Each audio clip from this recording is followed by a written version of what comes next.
Marie-Charlotte Garin, une députée EELV qui a au cœur la motivation d'aider les démunis. Pour elle, c'est impossible. La rue n'est pas une place pour des enfants. C'est pour ça que cette députée écologiste de Lyon va dormir dans une école avec des élèves sans abri, et cela pendant une nuit.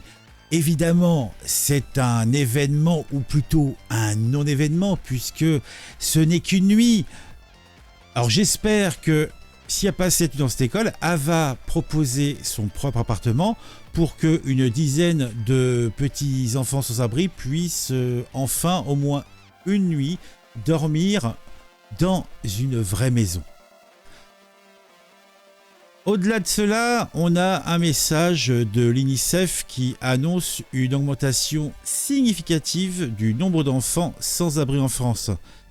Ce qui, foncièrement, se demande, nous fait nous interroger, et on peut se demander si nos autorités sont devenues les maîtres de la folie d'accueil planétaire, puisque les portes sont grandes ouvertes, mais il n'y a pas assez de lits pour héberger tout ce petit monde. Il n'y a pas non plus assez de nourriture pour nourrir tout ce petit monde. En fait, pour résumer, on veut accueillir le monde entier, mais on n'en a pas les capacités.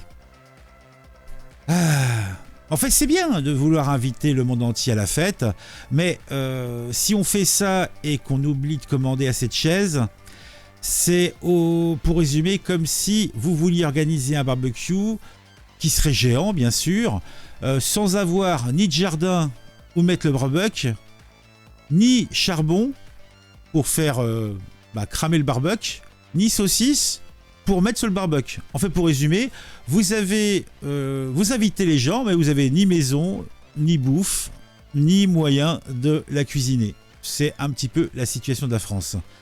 Alors, on va faire une petite scénette. Alors, imaginez la scène. On a des responsables gouvernementaux, Macron, Darmanin, les députés divers et variés qui s'occupent de nos fluctuations au niveau des populations. Et tous ces petits responsables sont en train de rédiger autour de la table, mercredi, lors de la réunion des ministres, une invitation pour la grande réception des réfugiés. Alors là, tout le monde est le bienvenu, ça va sans dire, mais au moment où les invités vont arriver le jour et à l'heure du rendez-vous, on leur dit « Eh bien, excusez-moi, nous n'avons pas vraiment de place pour vous, alors installez-vous où vous pouvez. Les bons publics sont de première classe en France, c'est l'expérience à la française. » Bon, autant dire que chez TripAdvisor, on va pas avoir une très très bonne note. Je dis ça, je dis rien. Alors imaginez seulement comment ça va être pendant les Jeux Olympiques de 2024. Bon, après, au-delà de ça, il y a cette fameuse députée qui décide de dormir dans une école pour sensibiliser à la situation. Et là, on peut également faire une analogie en se disant que c'est comme si on organisait un camp de survie dans son propre jardin pour attirer l'attention sur le manque de logement. Ça n'a absolument aucun sens. Bon, mes chers concitoyens, je vais aller passer une nuit dans ma propre cour, chez moi, dans mon pavillon, pour protester contre le manque de tentes et de sacs de couchage pour tous. Ça n'a pas de sens. Mais bon, ça fait bien, a fait parler d'elle comme ça, c'est bien. Bon, blague à part, dans tout ça, ce qui est un petit peu consternant, c'est que cette situation est de plus en plus préoccupante. Les autorités, cela semble clair, doivent revoir leur stratégie d'accueil, ou plutôt mettre un holà à cette stratégie d'accueil, puisque ça, c'est comme lors d'un concert de Johnny ou de n'importe quelle personne en fait qui fait rentrer beaucoup de monde. Vous pouvez faire des tickets en plus, mais le nombre de places va rester le même. Donc il va y avoir un petit souci au niveau de la billetterie. Alors, pour résumer, sérieusement, pensez à faire des invitations en nombre plus réaliste. Et au final, peut-être, si vraiment vous voulez en accueillir plus, hein, bah, faites au moins en sorte de commander des chaises, histoire que tout le monde puisse trouver sa place à cette fête d'accueil que, il semblerait, notre patronat et notre classe politique veut absolument organiser. Alors, on peut maintenant peut-être regarder l'article en lui-même, voir un petit peu s'il y a des choses qui pourraient être complétées plutôt.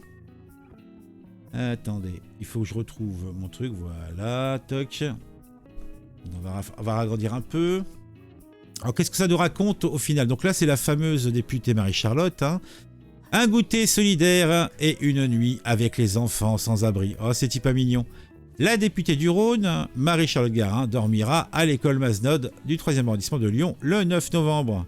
Eh ben dis donc, pour alerter sur la situation des enfants sans toit. L'établissement accueille en effet plusieurs familles. C'est le cas dans plusieurs écoles à Lyon où l'exécutif écologiste avait pourtant martelé sa promesse de 0 enfant à la rue dès son arrivée au pouvoir en 2020. Ils sont aujourd'hui 183 écoliers sans abri, 6 fois plus que l'an dernier, déplore le collectif Jamais sans toit.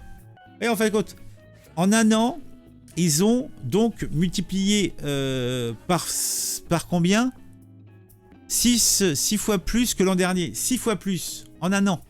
Hein. Et en plus, là, la mairie sont plutôt conviviales et veulent plutôt accueillir ces gens. Il n'y a pas de souci. Mais à force de vouloir accueillir les gens et de rien prévoir pour, bon, ben voilà, il se passe ça. Après, pour la bouffe, on n'en parle même pas, parce que là, c'est pas simplement les réfugiés qui sont dans la mouise. Hein.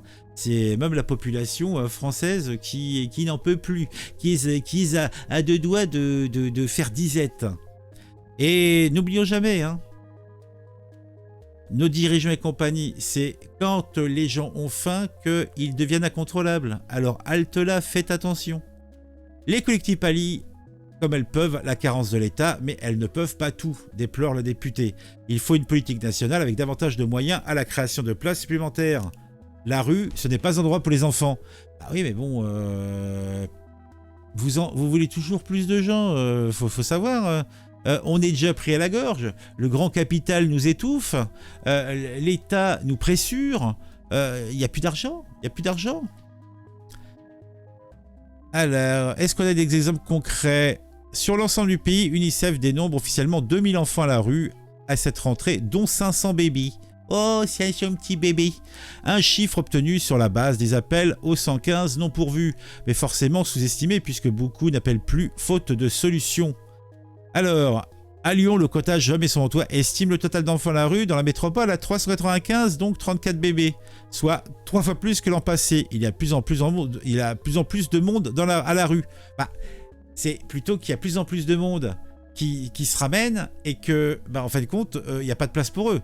Parce que quand on a bourré tous les hôtels, quand on a bourré tous les lycées qui ne fonctionnent pas, toutes les...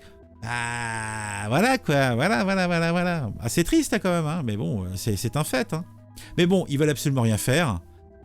Alors, qu'est-ce qu'ils nous disent d'autre? Avec présenté une délibération pour transférer plusieurs appartements et bâtiments municipaux dans le giron du centre communal d'action sociale.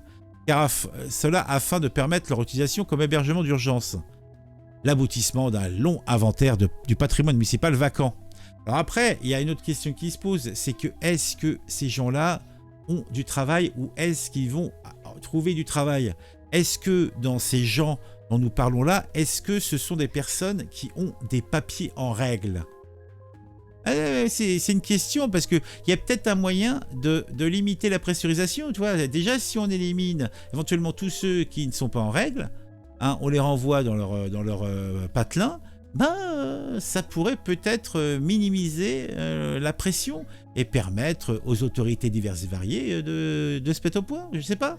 Je sais pas comment vous envisagez le truc, mais moi ça me semble pas mal. Bon, ceci dit, on va peut-être se quitter. Si mon contenu vous plaît, n'hésitez pas à vous abonner, à activer la petite cloche pour être mis au courant. Vous pouvez mettre un j'aime pour la vidéo. Vous mettez un commentaire. Alors, le j'aime et le commentaire, c'est bien pour l'interaction entre vous et moi. Et c'est surtout très intéressant pour le référencement. Et le référencement, c'est le nerf de la guerre. Sans référencement, ben, pas de visibilité. Et donc, personne qui mate les vidéos. Et puis, le vidéaste, ben, il est triste. Moi, je suis triste. J'ai des petites larmes. Des petites larmes. Oh, voilà, quoi, voilà. Donc, faut pas hésiter. Et puis, partagez les vidéos qui vous plaisent sur les réseaux sociaux. Autour de vous, à vos amis, etc. Faut pas hésiter. Allez, à très vite pour une nouvelle vidéo sur un sujet qui m'aura intéressé et qui vous intéressera aussi. Bah là, on va faire cramer les flammes. Allez, allez, brûle, brûle, brûle.